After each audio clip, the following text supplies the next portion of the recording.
Hello everyone, it has been a while since I have filmed a sit-down chat about my book, so I thought it was time. This is gonna be episode 14. Oh my gosh. Do you know how hard it is to keep social media, all the different platforms, and my YouTube channel and my blog all up to date? It's really hard. So thank you for your patience while I update things here and there.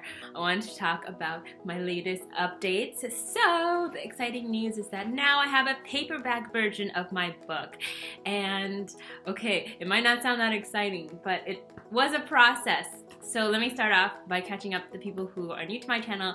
I created my hardcover book, and anyways, it has these colors on the spine. And then on a paperback, the spine was so thin, I was like, I don't even think it was worth it to put the colors. So just opted for plain. In terms of the process, it was basically the same. I just submit my PDF files. The only difference was that the cover was different and my barcode is different. When you're publishing books, you want a different barcode for hardcover versus paperback, and also ebook. And if you haven't seen on my social media, I do have an ebook version as well. You can basically read the book on a mobile device, or this is a Kindle Fire device. Now I have all versions of my book, although I guess I am missing an audiobook.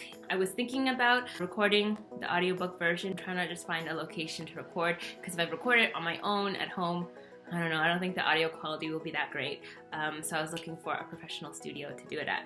But yeah, that's not a super high priority. But I did want to say, for the paperback version, I thought it'd be super quick, but then paid for a proof copy. And actually, this is the first thing that came. I was like, wow, it's so thick. How is it so thick? And then when I was reading it, basically what I realized is that someone else's book is in here. This is not my book. It's that is so weird. So basically, that's the first part of the book, and then it becomes my part of the book, but then it doesn't stop there. Okay, there's a third book in here, another copy of my book. So basically there's 3 books in this one paperback copy. So of course, I complained to them. It took a while with their customer service, but eventually they reimbursed me for it. While the customer service was checking all that, they realized that my margins, my bleed regions were wrong again, which was the same mistake as on my hardcover book.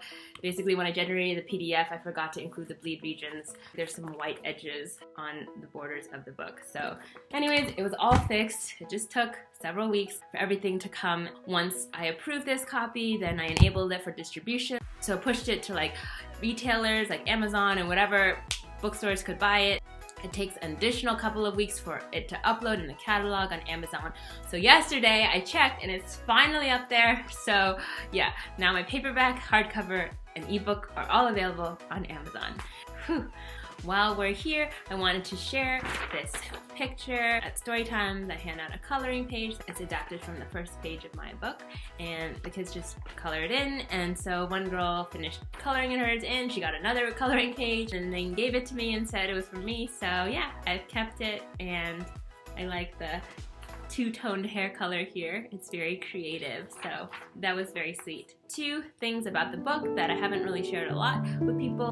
So the girl's name is Grace in my book, and I want to kind of share the meaning behind why I chose this name. During the process of writing the book, it was very challenging. As I was kind of going on this personal development journey as well, I just became very fascinated by the idea of grace, the grace of God. The definition that I go off of is grace is the good things that we have in our life that we don't deserve, yet we still get them. I just think that's such a beautiful thing. When we feel angry or frustrated, by drawing on the grace of God, we can be forgiving and understanding of each other and not be quick to get mad at each other. And so I think grace is just such a powerful concept. I do feel like it was God's grace that helped me get through the process.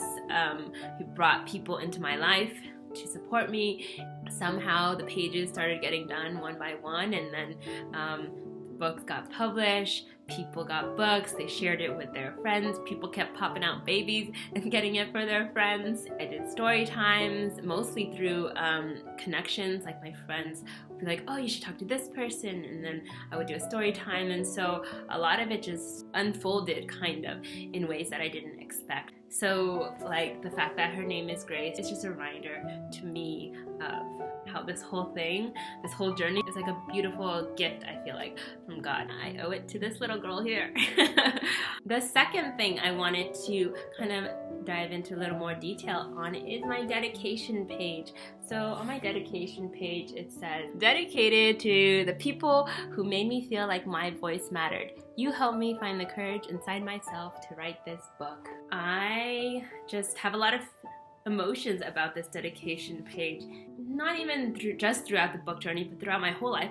Certain people, like I would consider them mentors or like just role models, people that I looked up to, that I feel like really pulled me aside, like at certain points. Like it could only be like for a moment or something, but they would take me aside and be like, they would really like acknowledge that like my voice mattered. It could be something as simple as like checking in, like, hey, like, is this what you want? Or, hey, what do you think, you know? So I think that happened to me a couple times growing up with some adults who really took the time to be like, to make me feel that way, kind of like to make me feel special. I don't know, those moments just like always make me tear up because I think it feels like, wow, I actually matter to people. I think that's just like such a nice feeling to have, especially when you're growing up and like trying to find your place in the world. You know, even at work, for certain managers or people who really believe that I had the potential to, you know, lead a team or to take on a new project. My mentor who like pulled me aside when I was on the developer relations team, and he was like, hey, you know, I was talking to your manager and we just think that, you know, there's something special about you and we think that you should like eventually have your own show on like the Google Developers YouTube channel kind of thing. I was like, what, really, me?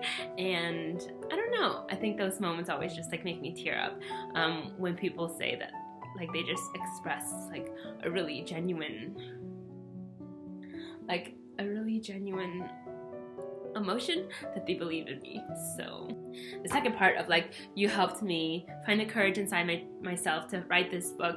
I remember so many of my friends or people in my life that I had met in the last year or two that really encouraged me to write this book. And even when like it was just an idea, like maybe it was just an idea in my head, or maybe it was like in a simple Google Doc or something, they're like, hey, I can see this happening. And my one friend was like, you know, I will this book to happen, like I've declared it, like this book is going to happen. And I was like, whoa. Like when you're in that idea stage, like for someone else to believe so strongly in it too, to actually want it to be a reality as well, like that meant so much to me too, and it made me believe in it more. So these were two things that I actually meant to share on the launch day of my book because they're like sentimental thoughts, but launch day was too crazy for me, and then I don't know, maybe I just never had the courage to share these two things with you because I just knew I was gonna get super emotional, and like I always feel a little hesitant about showing all my emotions because I have a lot of emotions, but it feels good for me to be able to share these things with you. Alright, those are my thoughts for the day. I have some new things going on that I'm talking to my business coach about, and I will be sharing more of those details as I feel more confident in them. There's going to be some big changes up ahead, but I'm excited to kind of show or express more sides of myself, although I hope that I don't cry in every single YouTube video. But hey, if it happens, that's me, and I'm learning to embrace that. So thank you so much for watching, guys. I hope you enjoyed this one, and I will see you in the next one. Bye! Oh my gosh, it's really hot. I'm also sick. It's a little hard to get work done when I have so much snot coming out of me, but hanging in there.